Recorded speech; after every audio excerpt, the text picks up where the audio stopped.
ஆரோக்கியமும் அறுசுவையும் சங்கமிக்கும் மாபெரும் FMCG எக்ஸ்போ அண்ட் ஃபுட் பஜார் 2025 நாள் டிசம்பர் 26, 27 மற்றும் 28 தேதிகளில். இடம் சென்னை ட்ரேட் சென்டர், நந்தபாக்கம். அனைவரும் வருக. அனுமதி இலவசம்.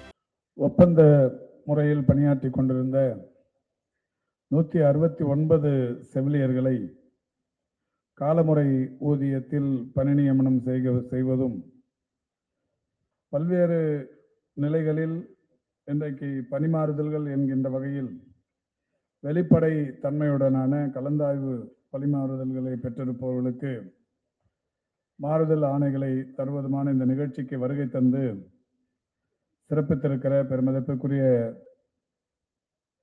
தேசிய நலவாழ்வு குழுமத்தின் இயக்குனர் அவர்களே, டிஎம்எஸ் அவர்களே, டிபிஹெச் அவர்களே, அடிஷனல் டிஎம்இ அவர்களே, வருகை தந்திருக்கின்ற அடிஷனல் டிஎம்எஸ் போன்ற உயர் அலுவலர்களே, இந்த சிறப்பான நிகழ்ச்சிக்கு வருகை தந்து இங்கே சிறப்பித்துக் கொண்டிருக்கின்ற செவிலியர் சங்கங்களைச் சேர்ந்த தமிழ்நாடு செவிலியர் மேம்பாட்டு சங்கத்தைச் சேர்ந்த அன்பிற்கினிய நிர்வாகிகளே, நர்சுகள் பொதுநல சங்கத்தைச் சேர்ந்த நிர்வாகிகளே, தமிழ்நாடு அரசு நர்சுகள் சங்கத்தைச் சேர்ந்த நிர்வாகிகளே, தமிழ்நாடு எம்ஆர்பி செவிலியர் சங்கத்தைச் சேர்ந்த நிர்வாகிகளே, எம்ஆர்பி கோவிட் செவிலியர் சங்கத்தைச் சேர்ந்த நிர்வாகிகளே, வருகை தந்து சிறப்பித்துக் கொண்டிருக்கின்ற பத்திரிகை மற்றும் ஊடகவியலாளர்களே, பணியாணைகளை பெற வருகை தந்திருக்கின்ற செவிலியர் பெருமக்களே மற்றும் பல்வேறு துறைகளைச் சேர்ந்த அலுவலர்களே, உங்கள் அத்தனை பேருக்கும்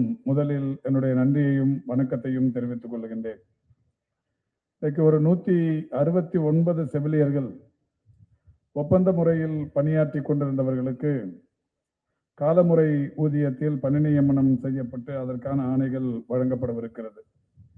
நம்முடைய டிஎம்எஸ் அவர்கள் தொடக்கத்தில் உரையாற்றுகிற போது 2015ஆம் ஆண்டு முதல் எம்ஆர்பி ஒப்பந்த செவிலியர்கள் என்கின்ற வகையில் ஒரு 6395 பேர் நியமிக்கப்பட்டு அதில் கடந்த அதிமுக ஆட்சி காலத்தில் குறிப்பாக ஒரு 6-7 ஆண்டுகளில் 1871 பேர் மட்டுமே பணி நிரந்தரம் செய்யப்பட்டார்கள்.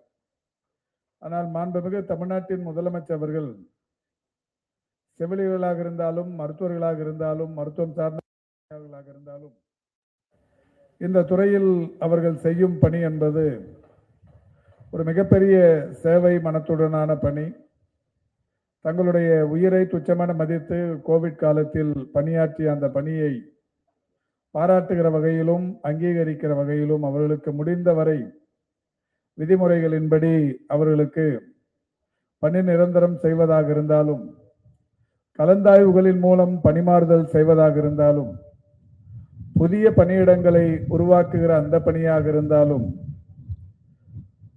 புதிய பணியாளர்களை தேர்ந்தெடுக்கிற அந்த பணியாக இருந்தாலும், பதவி உயர்வுகளாக இருந்தாலும், வெளிப்படை தன்மையோடு இந்த துறையில் ஒரு 4.5 ஆண்டுகளில் ஒரு மகத்தான சாதனை படைக்கப்பட்டிருக்கிறது என்பதை அனைவருமே நன்றாக அறிவீர்கள்.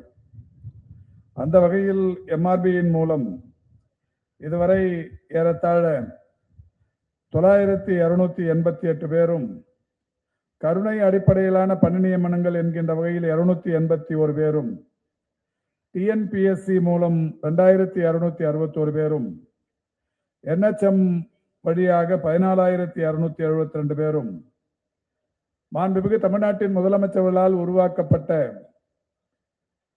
நகர்ப்புற நலவாழ்வு மையங்கள் 708க்கு புதிய பணியாளர்கள் என்கின்ற வகையில் 2832 பேரும், இந்த அரசு பொறுப்பேற்றதற்கு பிறகு புதிய ஆரம்ப சுகாதார நிலையங்கள் மற்றும் நகர்ப்புற ஆரம்ப சுகாதார நிலையங்கள் 50 உருவானதில் அதற்கு புதிய பணியிடங்கள் என்று ஒரு 506 என்கின்ற வகையிலும் இதுவரை 36,232 புதிய பணியிடங்கள், பணி நியமனங்கள் இந்த அரசு பொறுப்பேற்றதற்கு பிறகு வழங்கப்பட்டிருக்கிறது என்பதை மகிழ்ச்சியோடு தெரிவித்துக் கொள்கின்றேன். மருத்துவத்துறையின் வரலாற்றில் ஒரு 4.5 ஆண்டு காலத்தில் 36,232 பணியிடங்கள் என்பது சாதாரணமான விஷயம் அல்ல. இதற்கு முன்னால் எந்த காலகட்டத்திலும் ஒரு 4 ஆண்டுகளில் 36,000 பேருக்கான பணியாணைகள், புதிய பணியாணைகள் தரப்பட்டது என்பது சாத்தியமில்லாத ஒன்று. அதை இந்த அரசு சாத்தியப்படுத்தி இருக்கிறது. அது மட்டுமல்ல, இந்திய வரலாற்றில் புதிய பணியிடங்கள் தருகிற போது அவர்களுக்கு கவுன்சிலிங் நடத்தி, கலந்தாய்வு நடத்தி, அவரவர்கள் விரும்புகிற இடங்களுக்கு பணியாணைகள் தருவது என்பதும் இந்தியாவிலேயே மருத்துவத்துறையில் மட்டுமே நடைபெற்றுக் கொண்டிருக்கின்ற ஒரு மகத்தான சாதனை. இதற்கு முன்னால் எல்லாம் உங்களுக்கு தெரியும், புதிய பணியிடங்களை உருவாக்கி எந்த இடத்திற்காக உருவாக்கப்பட்டதோ அந்த இடத்திற்கான பணியாணையை தந்து, கிருஷ்ணகிரியில் இருப்பவர்களுக்கு கன்னியாகுமரியிலும், கன்னியாகுமரி தூத்துக்குடி போன்ற பல்வேறு பகுதிகளில் இருப்பவர்களுக்கு கிருஷ்ணகிரி தர்மபுரி உதகையிலும் பணியாணைகளை தந்து அனுப்புவார்கள். அந்த நிலை இன்றைக்கு மாறி புதிய பணி நியமனங்களின் போதே கலந்தாய்வு நடத்தப்பட்டு பணியாணைகள் என்பது தற்போது தரப்பட்டு கொண்டிருக்கிறது என்பதை வருகை தந்திருக்கின்ற நீங்கள் அனைவருமே நன்றாக அறிவீர்கள். அந்த வகையில் இன்றைக்கு இந்த 36,232 பணியிடங்களும் கலந்தாய்வுகளின் மூலம் முடிந்தவரை அவரவர்கள் விரும்புகிற இடங்களுக்கு வெளிப்படை தன்மையுடன் கலந்தாய்வுகள் நடத்தப்பட்டு பணியாணைகள் தரப்பட்டிருக்கிறது. இது மட்டுமல்லாது, இந்த துறையில் இன்னும் ஒரு மிக முக்கிய பிரச்சனை கலந்தாய்வு. கலந்தாய்வு நீண்ட காலம் நடத்தப்படாமல் பல்வேறு இடங்களுக்கு இவர்கள் எல்லாம் தேடி அலைந்து திரிந்து கொண்டிருந்த நிலை மாறி 4.5 ஆண்டில் மட்டும் கலந்தாய்வுகளின் மூலம் 59,985 பேருக்கு கலந்தாய்வுகளின் வாயிலாக பணிமாறுதல்கள் தரப்பட்டிருக்கிறது. ஏறத்தாழ இந்த 57,000 பேர் பணிமாறுதல்களை பெறுவதற்கு எந்த அளவுக்கு நீங்கள் சிரமப்பட்டிருக்க வேண்டும், எந்த அளவுக்கான இழப்புகளை சந்தித்திருக்க வேண்டும் என்பதை நீங்களும் அறிவீர்கள், இந்த நாடும் அறியும்.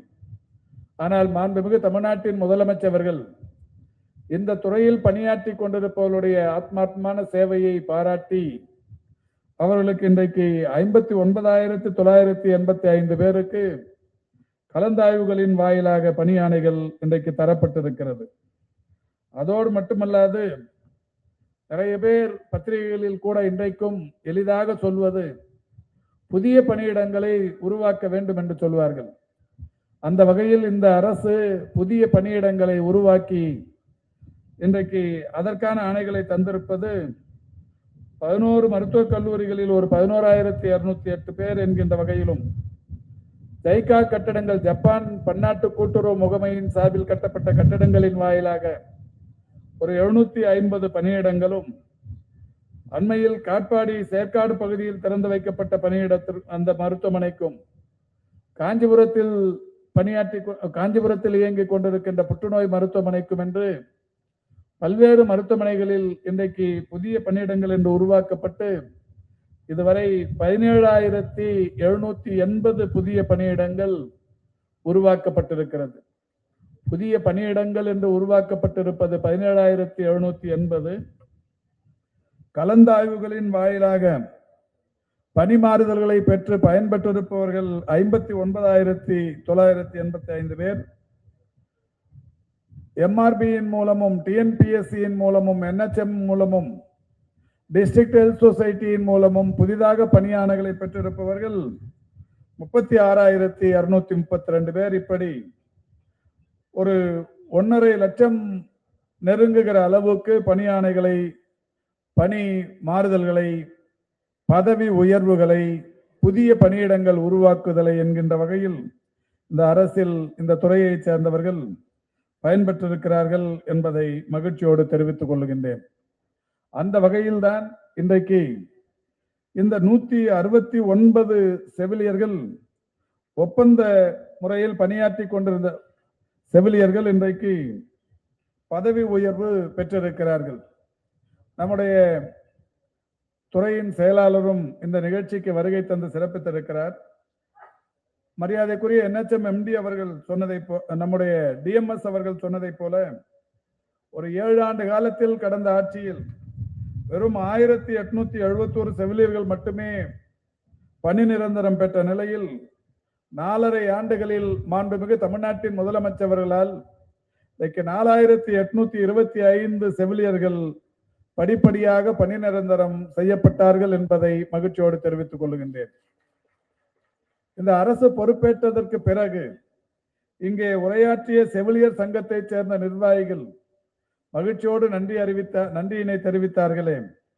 தமிழ்நாடு செவிலியர்கள் மேம்பாட்டு சங்கமாக இருந்தாலும், தமிழ்நாடு அரசு நர்சுகள் சங்கமாக இருந்தாலும், நர்சுகள் பொதுநல சங்கமாக இருந்தாலும், தமிழ்நாடு எம்ஆர்பி செவிலியர் சங்கமாக இருந்தாலும், எம்ஆர்பி கோவிட் செவிலியர்கள் சங்கமாக இருந்தாலும், இந்த சங்கத்தின் நிர்வாகிகளை அடிக்கடி சந்தித்து அவருடைய கோரிக்கைகளை கேட்டு பெற்று முடிந்தவரை விதிகளில் இடம் இருக்கிற வரை இந்த அரசு அதற்கான பணியாணைகளை தொடர்ச்சியாக தந்து கொண்டிருக்கிறது. ஒப்பந்த செவிலியர்கள் உங்களுக்கு நன்றாக தெரியும்.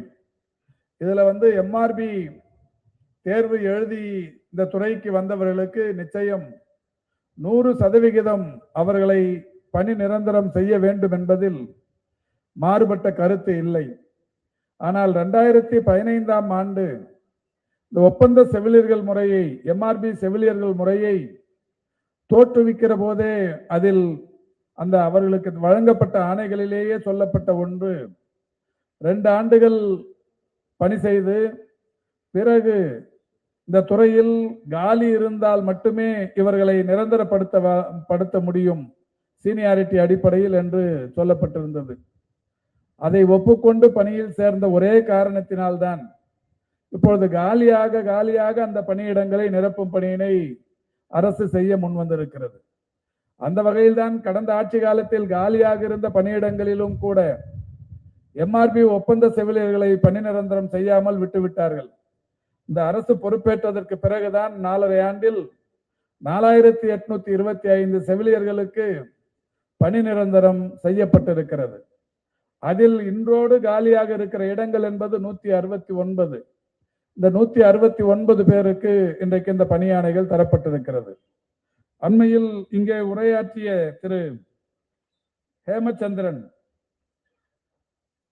தமிழ்நாடு செவிலியர்கள் மேம்பாட்டு சங்கத்தின் பொருளாளர் திரு ஹேமச்சந்திரன் அவர்கள் உரையாற்றியதை போல, இந்த அரசிடம் கேட்டால் கிடைக்கும், இந்த அரசு சொன்னதை செய்யும், சொல்லாததையும் செய்யும் அரசு என்பதை உணர்ந்த காரணத்தினால்தான் உரிமையோடு போராடி திட்டங்களை பெற வேண்டும் என்கின்ற வகையில் போராட்டத்தை நடத்தினார்கள்.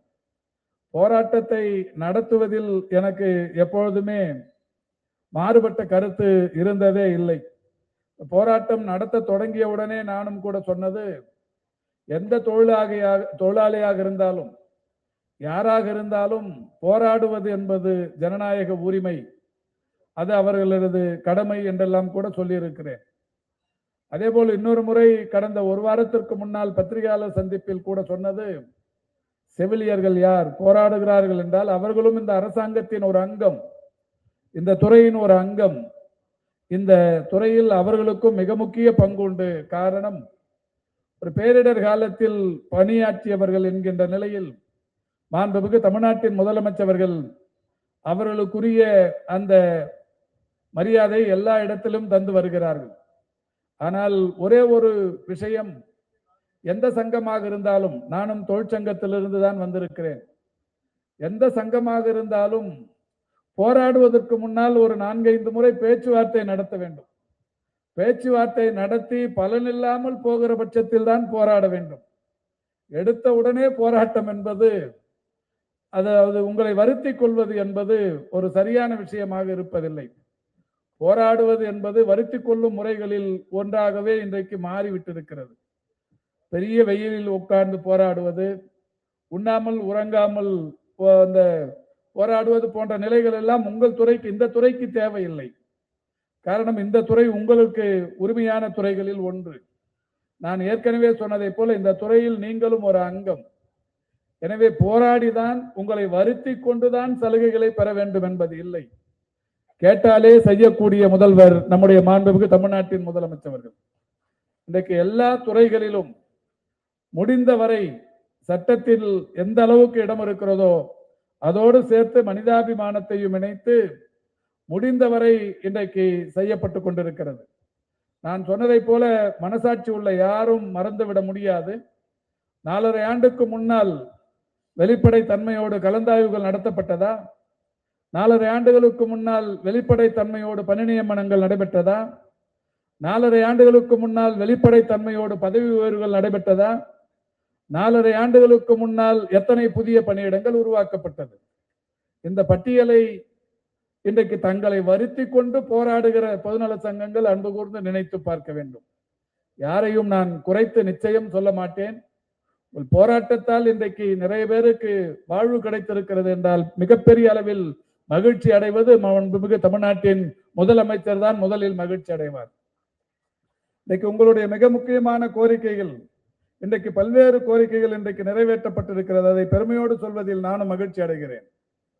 ஒப்பந்த MRB செவிலியர்கள், இன்றைக்கு ஒப்பந்த செவிலியர்கள் 2 ஆண்டு காலம் பணியாற்ற வேண்டும். அதற்கு பிறகு காலி பணியிடங்கள் நிரப்பப்படும் போது அவர்களுக்கு சீனியாரிட்டி பணிமூப்பு அடிப்படையில் அவர்களுக்கான அந்த பணி வழங்கப்பட வேண்டும் என்பது விதி என்றாலும், இவர்களுக்கு அந்த மகப்பேறு விடுப்பு என்பது பணப்பயனுடன் கூடிய அந்த மகப்பேறு விடுப்பு என்பது இல்லாமல் இருந்தது. அது உங்களுடைய கோரிக்கை மிக நியாயமான கோரிக்கை. அந்த கோரிக்கை வந்தவுடனே நானும் நம்முடைய துறையின் செயலாளரும் சம்பந்தப்பட்ட உயர் அலுவலர்களிடத்தில் பேசி, இந்த அதாவது தற்காலிக பணியாளர்கள் 1 வருடம் தான் இந்த துறைக்கு வருகிறார்கள் என்றால் அவர்களுக்கு மகப்பேறு விடுப்பது அடிப்பது என்பது இயலாத காரியம். வருவதே 1 வருடம், அவர்களுக்கு 1 வருடம் மகப்பேறு விடுப்பு அடித்து விட்டால் அதில் துறையில் எந்த வேலையும் நடக்காது. எனவே MRB செவிலியர்களுக்கு மகப்பேறு விடுப்பு அளிப்பது என்பது அவசியம், தேவையான ஒன்று என்பதை நானும் துறையின் செயலாளரும் மாண்புமிகு தமிழ்நாட்டின் முதலமைச்சருடைய கவனத்திற்கும் கொண்டு சென்று போராடிய தொழிற்சங்கத்தைச் சேர்ந்த நிர்வாகிகளின் கோரிக்கையில் பிரதானமான கோரிக்கை, அதை நிச்சயம் நிறைவேற்றுவோம் என்று அவர்களிடத்திலும் உறுதி சொல்லி இன்றைக்கு அதற்கான அரசாணை மிக விரைவில் வெளியிடப்படவிருக்கிறது என்பதை மகிழ்ச்சியோடு தெரிவித்துக் கொள்கின்றேன். அது மட்டுமல்ல, நம்முடைய சங்கத்தின் நிர்வாகிகள் என்னிடத்தில் 2 நாட்களுக்கு முன்னால் காணொலி வாயிலாக பேசுகிற போது இன்னொரு செய்தியும் சொன்னார்கள்.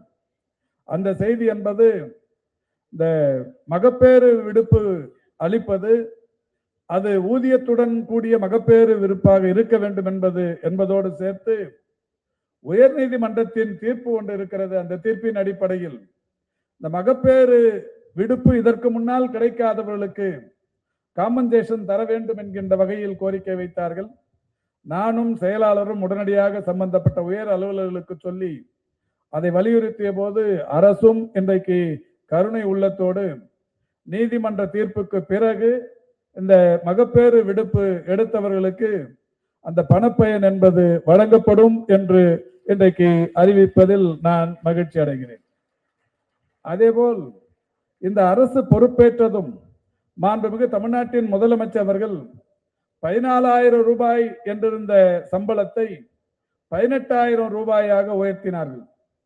18,000 ரூபாயாக உயர்த்தி அனைவருக்குமே வழங்கப்பட்டது.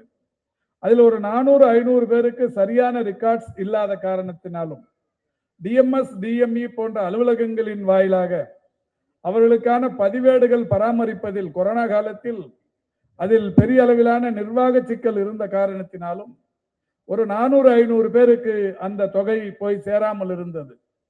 இந்த சங்கத்தை சேர்ந்தவர்களும் சரி, இங்கே உரையாற்றிய சங்கத்தை சேர்ந்தவர்களும் சரி, தொடர்ந்து அதை சொல்லிக் கொண்டிருந்தார்கள். இது ஒரு 2 ஆண்டு காலமாகவே இந்த 400-500 பேருக்கு விடுபட்டு போனவர்களுக்கு இந்த 4,000 ரூபாய் வழங்கப்பட வேண்டும் என்று சொல்லிக் கொண்டிருந்தார்கள்.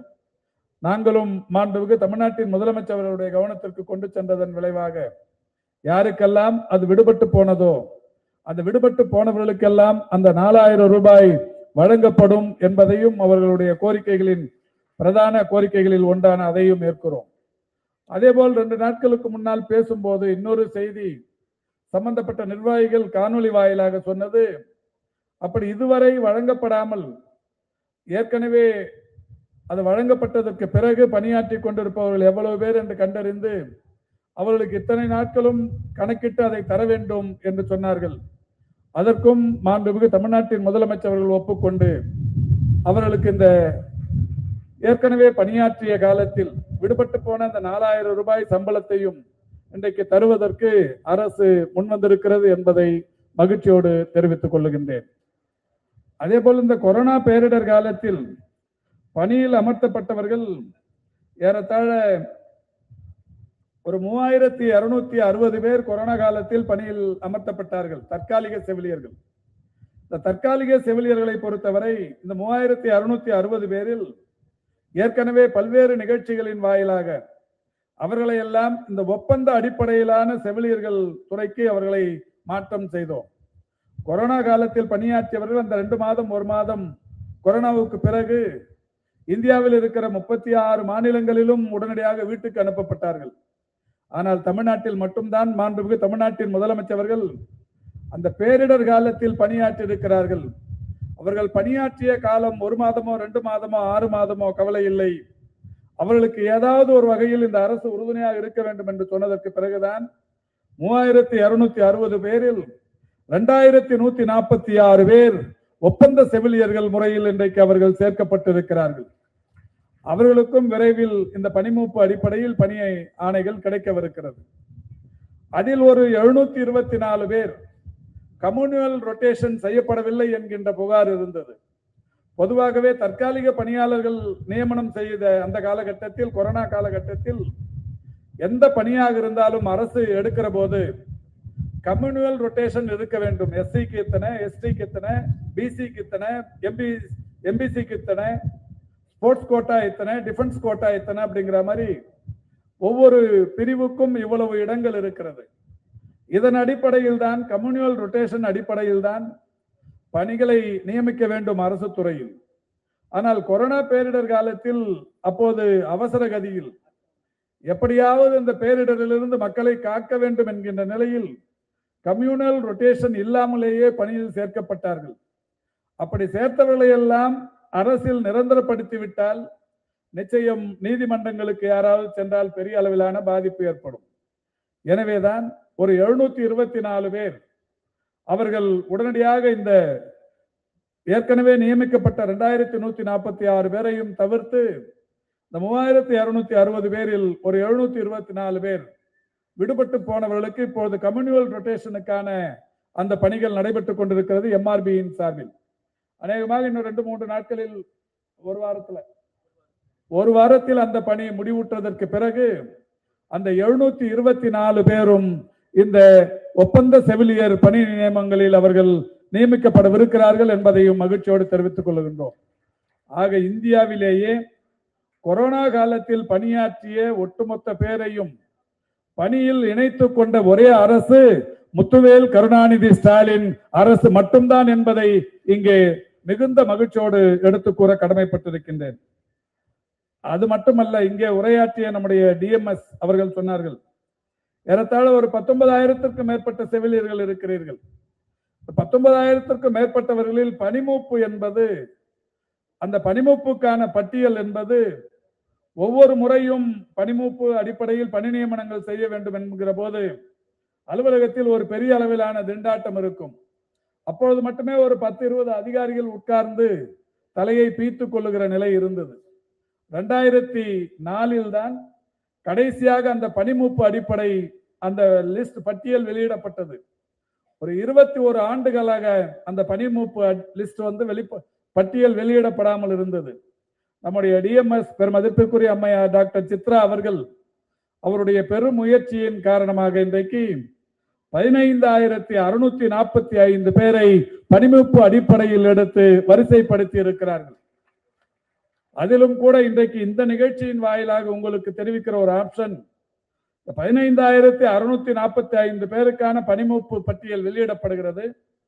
மீதம் இருக்கிற ஒரு 4,000 பேர், இதில் யாருக்காவது இதில் ஆட்சேபனைகள் இருந்தால், இதில் என்னுடைய பெயர் இங்கே வர வேண்டும், இது விடுபட்டு போனது, என் பெயர் இங்கே இருந்தால் அது இருப்பது சரியாக இருக்கும், எனக்கான சீனியாரிட்டி இது என்பதை நிர்வாக ரீதியாக தகுந்த ஆதாரங்களோடு இந்த 4,000 பேரும் விண்ணப்பிக்கலாம் என்றும் இப்போது தெரிவித்துக் கொள்ளுகின்றேன். அந்த வகையில் ஒருவர் கூட எந்த வகையிலும் இந்த துறையில் பாதிக்கப்பட்டு விடக்கூடாது என்பதில் இந்த அரசு மிக மிக கவனமாக இருந்து கொண்டிருக்கிறது. இந்த 15,645 பேருக்கான பட்டியல் இப்போது வெளியிடுகிறோம். பட்டியல் வெளியிடுகிற போதே இந்த தகவலையும் இணைத்து சொல்லுகிறோம். மீதம் இருப்பவர்களுக்கு ஏதாவது இதில் குறைபாடுகள் இருக்கிறது என்று கண்டறிவீர்கள் என்றால் அல்லது இதில் எங்களுக்கு சந்தேகம் இருக்கிறது, இதில் இன்னமும் வெளிப்படையாக நாங்கள் அந்த பட்டியலை பார்க்க வேண்டும் என்று சொன்னாலும் அதை இன்றைக்கு அவர்கள் தர தயாராக இருக்கிறார்கள்.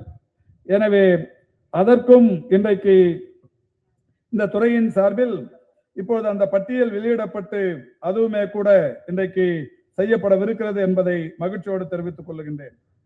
நம்முடைய இங்கே பேசிய ஹேமச்சந்திரன், அவர்களுடைய பொதுச் செயலாளர் சுபின், அவர்களுடைய தலைவர், இவர்கள் எல்லாம் நடத்திய அந்த பேச்சுவார்த்தையில் இந்த நிரந்தரப்படுத்துகிற பணியில் இன்னும் கொஞ்சம் கூடுதலாக இந்த 169 இப்பொழுது காலி இருக்கிற பணியிடங்களுக்கு நிரந்தரப்படுத்தி இருக்கிறோம்.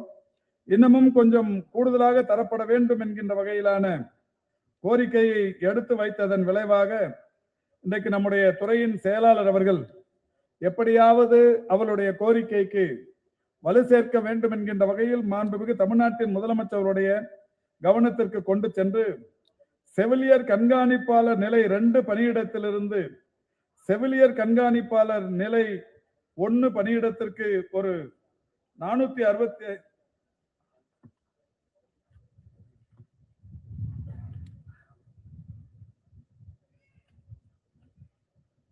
அந்த லிஸ்டில் எவ்வளவு பேருக்கு ட்விட்டர் தரும், சூப்பர் தரும். இப்பொழுது பதவி உயர்வுகளும் இந்த புதிய பணியிடங்கள் உருவாக்கப்பட வேண்டும் என்று சொன்னால் பதவி உயர்வுகள் தந்தால் அந்த புதிய பணியிடங்கள் உருவாக்கப்படும். அந்த வகையில் கண்காணிப்பாளர் பதவியிடங்களும் ட்விட்டர் பதவியிடங்களும் புதிதாக உருவாக்கப்பட்டு அதில் ஒரு 400க்கும் மேற்பட்டவர்களும் 400 வரலாமா, 400 வருமா? ட்விட்டரும் சூப்பர் முந்தா நாள் கொடுத்தீங்களா? அதான் 400, ஒரு 400 இடங்கள் ட்விட்டர் மற்றும் கண்காணிப்பாளர் புதிய பணியிடங்கள், அந்த பதவி உயர்வுகள் வருகிற போது அந்த பணியிடங்கள் உருவாகிறது. இப்பொழுது ஒரு 169 தரப்பட்டிருக்கிறது. ஒரு 37 தீவிர சிகிச்சை பிரிவுக்கான கட்டிடங்கள் கட்டும் பணி நடைபெற்றுக் கொண்டிருக்கிறது. அதற்கு புதிய பணியிடங்கள் என்றெல்லாம் ஒரு 723 உருவாக்கப்படும் என்று அறிவிக்கப்பட்டது. ஆனாலும் தொழிற்சங்க நிர்வாகிகள் இன்னமும் கொஞ்சம் கூடுதலாக 2015 தற்காலிகமாகவே இருக்கிறார்கள். எனவே இந்த 8000க்கும் மேற்பட்டவர்களை இதே நிலையில் பதவி உயர்வு என்று தந்து கொண்டு வந்தால் மிக நீண்ட நாட்களாகும். எனவே கூடுதல் பணியிடங்களை உருவாக்க வேண்டும் என்று அரசிடம் அவர்கள் வைத்த கோரிக்கை ஏற்று மாண்புமிகு தமிழ்நாட்டின் முதலமைச்சர் அவர்கள் இன்றைக்கு 6000 பணியிடங்கள், இந்த 169ஐயும் சேர்த்து 1000 பணியிடங்களுக்கு பணி நிரந்தரம் செய்யப்படும் என்று அறிவித்திருக்கிறார்கள். அது எந்தெந்த வகைகளில் எந்தெந்த துறைக்கு, அதாவது தீவிர சிகிச்சை பிரிவு கட்டிடங்கள், பதவி உயர்வுகள் போன்ற பல்வேறு நிலைகளில் எதற்கென்று நம்முடைய டிஎம்எஸ் அவர்கள் இன்னும் 2 நாட்களில் அதற்கான பட்டியலை வெளியிடுவார். பட்டியலை வெளியிடுவது மட்டுமல்ல, இன்றைக்கு 169 பேருக்கு தரப்பட்டிருக்கிறது. மீதம் இருக்கிற 831 பேருக்கும் இந்த அரசு சொன்னதை செய்யும் என்கின்ற அரசு என்கின்ற காரணத்தினால் பொங்கலுக்கு முன்னாலேயே 1000 பேரும் முழுமையாக இந்த பணி நிரந்தரம் செய்யப்படுவார்கள் என்கின்ற அந்த செய்தியையும் உங்களுக்கு தெரிவித்துக் கொள்ளுகின்றேன். எனவே நீங்கள் வைத்த அனைத்து கோரிக்கைகளும், பிரதான கோரிக்கைகள் அனைத்தையுமே இந்த அரசு ஏற்றிருக்கிறது. அதைத்தான் பெருமதிப்புக்குரிய ஹேமச்சந்திரன் இங்கே சொல்லும் போது சொன்னார், இதற்கு முன்னால் இருந்த அரசுகள் எல்லாம் போராட்டத்தை கண்டுகொள்ளவே மாட்டார்கள். ஆனால் இந்த அரசு தொடர்ச்சியாக அவர்களை அழைத்து பேசுவதோடு மட்டுமல்ல, அவர்களை கோரிக்கையும் நிறைவேற்றி, இந்த கோரிக்கைகள் நிறைவேற்றுகிற நிகழ்ச்சிக்கு எங்களையும் அழைத்து சிறப்பித்திருப்பது என்பது இது ஒரு முன் உதாரணம் என்று மகிழ்ச்சியோடு எடுத்து சொன்னார்கள். அந்த வகையில் தான் அனைத்து சங்கங்களை சேர்ந்தவர்களும் கூட அதே மனநிலையில் இன்றைக்கு நீங்கள் இருக்கிறீர்கள் என்பதை மகிழ்ச்சியோடு தெரிவித்து, இன்னொரு மகிழ்ச்சியான செய்தி, இந்த மேடையில வீட்டிருக்கிற நீங்கள் எப்படி பதவி உயர்வு பெற்றிருக்கிறீர்களோ அதே போல்தான் நம்முடைய துறையின் செயலாளரும் இன்றைக்கு அரசின் கூடுதல் தலைமை செயலாளராக பதவி உயர்வு பெற்றிருக்கிறார். அவருக்கும் இந்த நேரத்தில் துறையின் சார்பில் நம்முடைய மகிழ்ச்சி நிறைந்த வாழ்த்துக்களை, பாராட்டுக்களை தெரிவித்து விடைபெறுகிறேன். நன்றி, வணக்கம்.